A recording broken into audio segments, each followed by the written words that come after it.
जिसका डर था वही हुआ। दुनिया के कई देशों में कोरोना महामारी की तीसरी लहर शुरू हो चुकी है। WHO ने भी दुनिया में थर्ड वेव के शुरू होने का ऐलान कर दिया है। भारत में भी इसका खतरा बढ़ता दिखाई दे रहा है और ऐसे में जरूरी है कि लोगों को कोरोना प्रोटोकॉल के पालन के साथ वैक्सीनेशन के लिए जागरूक किया जाए।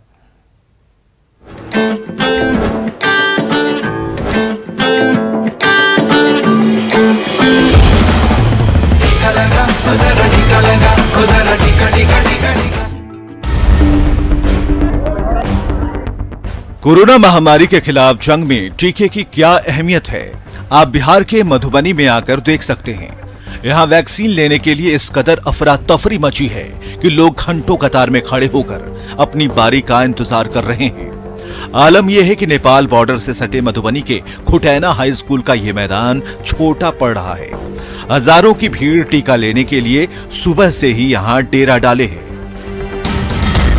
लोगों को डर है कि कोरोना महामारी की तीसरी लहर आने से पहले उन्होंने टीका नहीं लिया तो जान सांसत में फंस सकती है।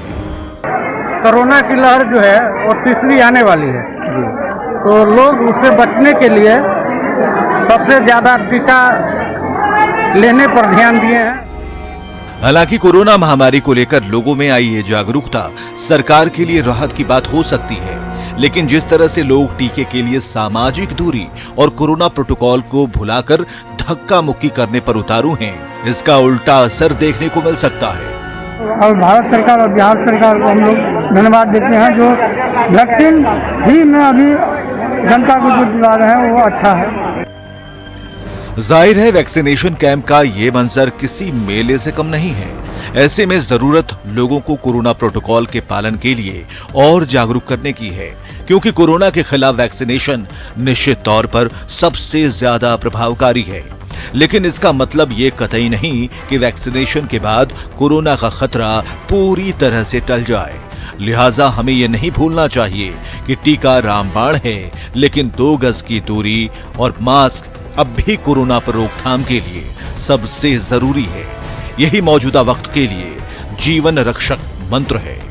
Bureau report, news 18 network.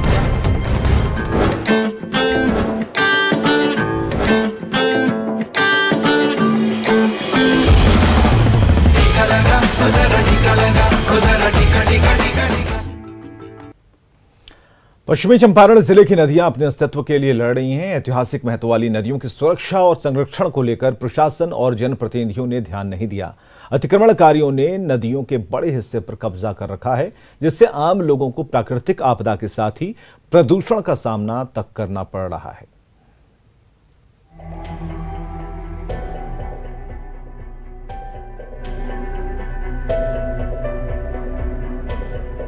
इन तस्वीरों को जरा गौर से देखिए। नाले में तब्दील ये नदी है। जी हाँ, सही सुन रहे हैं आप। ऐसी हालत बगहा के हरहा रामनगर की राम रेखा जैसी नदियों की आज हो चुकी है, वो भी अतिक्रमणकारियों की वजह से। जिन नदियों की चौड़ाई सालों पहले 50 फीट तक हुआ करती थी, वो आज सिमट कर रह गई है। नतीजा ये होता है कि हर बार बरसात के दिनों में बाढ़ का पानी रिहायशी इलाकों में प्रवेश कर जाता है। नदी की चौड़ाई जो आज से 10 से 15 साल पहले 45 से 50 फीट हुआ करती थी, जो आजकल कुछ अतिक्रमणकारियों एवं प्रशासन की मिलीभगत के कारण उसकी चौड़ाई महज 10 से 15 फीट हो गई है। लोगों को बाढ़ का सामना करना पड़ता है। यही नहीं, राम रेखा नदी में तो चीनी मिल का विषाक्त जल तक प्रवाहित होता है। हरिनगर चीनी मिल के पास से गुजरते ही इस नदी का अतिक्रमण शुरू हो जाता है। नदी के ऊपर से मिल के बगास की ढुलाई होती है, जिसके लिए मिल प्रबंधन ने बाकायदा उपकरण लगा रखा है। ऐसे ही हालात दूसरे इलाकों में भी देखने को मिल जाएंगे। एक बार को आपको देखने से नहीं लगेगा कि ये किसी नदी का हिस्सा भी है। बगहा की हरहा नदी हो या फिर रामनगर की रामरेखा, लगातार अतिक्रमण ने पांव पसारता रहा। नदी की धारा रुकती रही और बाढ़ की तबाही भी इस अतिक्रमण के साथ ही शुरू होते रहा। प्रशासनिक अमला खामोश रहा, तबाही मचाती रही। हरहा नदी हो या फिर रामरेखा, कभी ये नदियां जिले में जीवन दायिनी के रूप में मानी जाती थीं। लेकिन आज हालात ऐसे बन चुके हैं कि नदियां अपने अस्तित्व के लिए संघर्ष कर रही है। घास और झोपड़ियों से पटी नदियों की सुरक्षा और संरक्षण पर भी कभी प्रशासन और जनप्रतिनिधियों ने ध्यान नहीं दिया।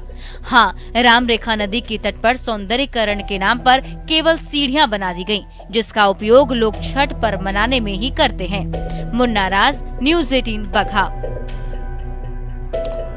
इधर रांची में विकास योजना के नाम पर घोटाले का एक और मामला सामने आया है। लापुंग के सरंग लोया गांव में एक तालाब का परिणय जीर्णोद्धार किया गया, फिर निर्माण के नाम पर राशि निकाल ली गई। लापुंग में तालाब निर्माण के नाम पर घोटाला।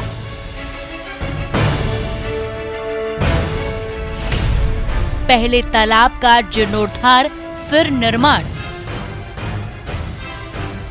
झारखंड में विकास योजनाओं में गड़बड़ी कोई नई बात नहीं है। लापुंग के सरंग लोया में तालाब निर्माण के नाम पर करीब 15 लाख का घोटाला सामने आया है। 2016 में भूमि संरक्षण विभाग द्वारा जिस तालाब का जीर्णोद्धार किया गया, उसी तालाब के निर्माण के नाम पर 2017 में विधायक मद से 14,99,000 रुपए का भुगतान किया गया। ये लापुंग प्रखंड का सारंग लोया ग्राम है और इसी ग्राम में बना हुआ है ये तालाब, जो हम आपको बताना चाहेंगे कि पहले ये तालाब जो है वर्षों से निर्मित है। बावजूद इसके कहा जाए तो इस तालाब का निर्माण जो है वो दूसरी बार कर दिया गया। और ये कहावत अगर हम कहें तो सिर्फ यहाँ की है, ऐसा नहीं है। आपको हम बताना चाहेंगे ऐसे कई और तालाब हैं और झारखंड में कई ऐसे प्रखंड हैं जहाँ पर इस तरह की घटनाएं जो हो चुकी हैं। आरोप यही है कि तालाब वहाँ एक है और पैसा डबल निकाला गया है। भूमि संरक्षण पहले पूर्व से तालाब थी, उसको भूमि संरक्षण जीर्णोद्धार करवाया है। भूमि संरक्षण का काम है पुराना तालाब को जीर्णोद्धार कराना। उन्होंने जीर्णोद्धार करवा दिया 15 लाख का पराकलन से, लेकिन उसी तालाब का पैसा गंगोत्री कुजूर पूर्व विधायक मांडर विधानसभा की 2017 में उसी तालाब को नया तालाब निर्माण दिखलाकर 16 लाख रुपया निकाल लिया है। सूचना के अधिकार के तहत मिली जानकारी से इस घोटाले का खुलासा हुआ, जिसके बाद मुख्य सचिव को पत्र लिखकर इस घोटाले की जानकारी दी गई, लेकिन अब तक कोई कार्रवाई नहीं हुई है।